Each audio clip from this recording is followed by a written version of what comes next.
kulendi.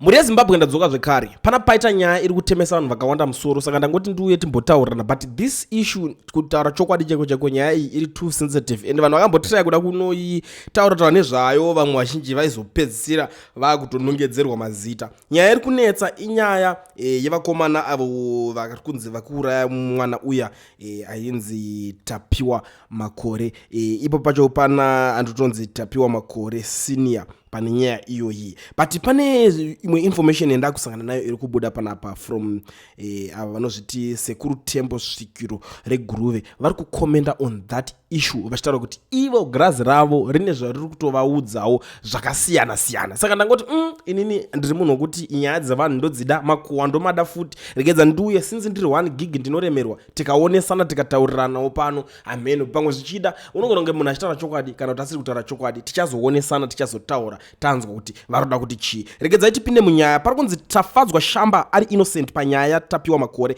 Vanhu vakatamba raw yekufa kwaTapiwa Makore vari panze, vari free zvavo. Ndine 3 years ndichitaura kuti musoro waTapiwa Makore uri paHeroes Acre. Chokwadi chichabuda pachena rimwe zuva, chisi hachieri musi wacharimwa. Musoro waTapiwa Makore uchabuda pachena rimwe zuva. Zimbabwe ikashamisika. Everything was staged kuti asungwe. Vanhu vakauraya Tapiwa Makore they were professional. Girazi rangu rakataura kare nezvaTapiwa Makore. Tafadzwa shamba ari murima munyaya iyi. Haana chaanoziva, ndicharwisa negirazi rangu chokwadi chibude pachena, abudiswe mujeri. Haana mhosva. Kune vese vanoda kuvhenekwa pagirazi vabva vaisa nhamba dzavo vakataura zvenyaya iyoyi. So vari kuti zvo sekuru ava anonzi vazukuru ndatenda uyu haana mhosva. Mhepo dzekumamisha dzekusundirwa pasipo muZimbabwe unorohwa nemaCID ukataura zvosina kuita. Saka kungoti maZimbabweans haana chaanoziva paupenyu. Zvese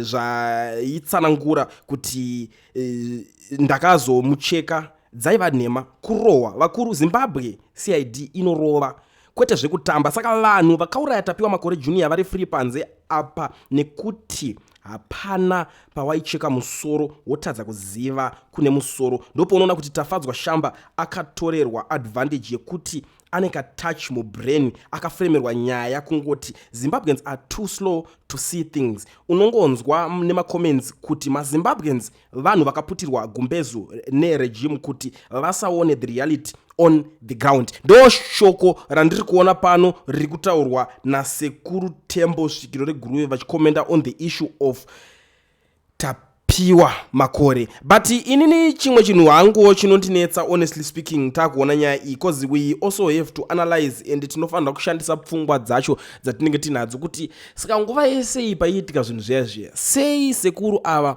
vasina kubudikira. And the other issue yandiri kuona panapa ndeyekuti since ivo vane proof kana kuti zvinhu zviri kubuda pagirazi and vari kuziva pane musoro wacho, zvakaipawo here kuti vangoenda vanoripota kupolisi, voenda voti ndauziva kuti musoro wacho uri pakati, vosvika vonobuditsa musoro wacho. I think zvinokwanisa kumeka sense pana kuti nekushungurudzika kwakaita vanhu, nekuchema kwakaita nyika yese.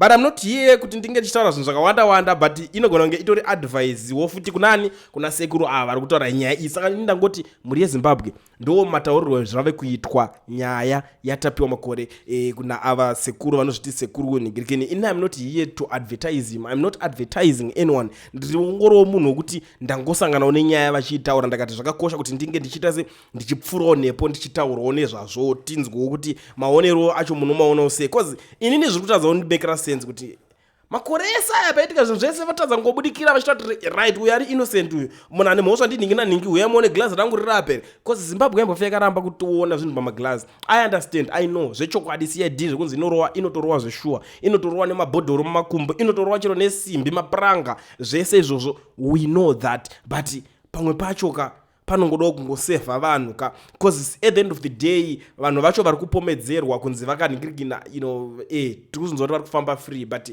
vanogona kusawana nguva yekuda kuzviteerera kusocial media and kunogona kuzvinoshaya basa, kunogona kushaya kana one munhu anoonekana.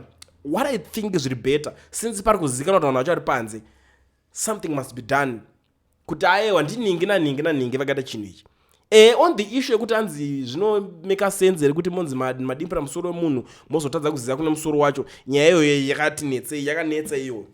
kozi vamwe vazobudanza musoro wacho wakazoitwa sei zvakataurwa zvakawanda tarwadziwazve you understand vanhu vakatotongerwa nigirikini nyaya zvikatopera kudhara but izvezvi chakundirwadza kuti nyaya yacho inongoramba ichingodzoka ingonzi aiwa but ava vasirivo nyaya yacho ndigirikini zvapa zvalike zvakutaurwa nzi aiwa musoro wacho rumiri wese yeka nyika yese ichashamisika saka ari kublemwa ndiani and who is in charge kana nyaya dzacho dzakadai so idzi nyaya dzonetsa dzorowesa mambama asi gedze ndigumire panapa ndataura zvimwe zvakawanda isati ndanyanya kubuda offside yekutaura dzimwe nyaya muri kuionawo sei mhuri yezimbabwe nyaya iyi ndangoti ndipfure nepano tichigumira panapa but before I disappear sandaenda zvangu da kugara ndangoshandisa mukana wangu nokuzivisa mazimbabweans vari musouth africa vandaregisterwawo makambani nekuvhurirwa mafnb business account musina mawork permits kana mastudy permits endai munotaura nekambani inonzi education research inotungamirwa namukoma owen ava vane nhamba dzandaisa pascreen apa garai mavabata mubatsirikane mutaure navo vanokubatsirai and hamunide kutravela kuenda kwavari kune maoffices avo asi imimi vanokuitirai vari kwavari vachitorova vari muofisi dzavo ivowo ofisi yako panguva yacho inenge yatoo foni yako wotokonekta navo vari kuofisi kwavo wobva watobatsirikana Kulian TV Team VAT asi vanhu vachishamisika Kulian TV haichatsika saka subscribe wozolaika nechawana zvisapana chichazosha everybody say Kulian yeah information need brilliant yeah everybody say Kulian